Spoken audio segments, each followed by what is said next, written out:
Les vis motrices, c'est une rencontre avec du breakdance et du crump. On a commencé par une rencontre de 2, 3 semaines avec les breakers de Montaix, en fait. Et on a essayé d'apprendre ce qu'ils font.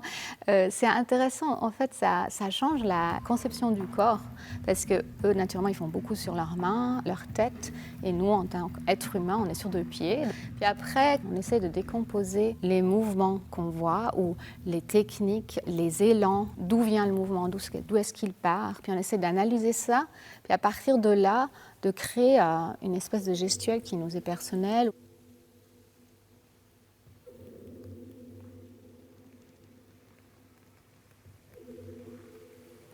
La rappeuse, c'était catégorique, et puis elle avait une danseuse qui travaillait dans son groupe qui s'appelle Feven, et elle a fait avec nous du crump, et on était super impressionnés par l'utilisation de la cage thoracique, et puis comme elle s'agrandit, se gonfle comme un monstre, comme un alien, et puis après, ça relâche, quoi. Donc ça, c'est ce qui est resté dans le spectacle, mais tout le reste, si on ne sait pas d'où vient la source, on ne reconnaît ni du break, ni du crump. C'est vis motrix.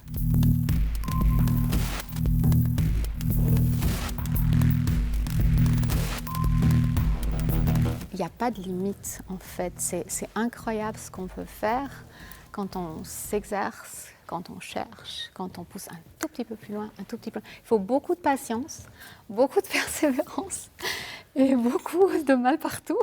Mais c'est vraiment incroyable de voir tout ce qui est possible.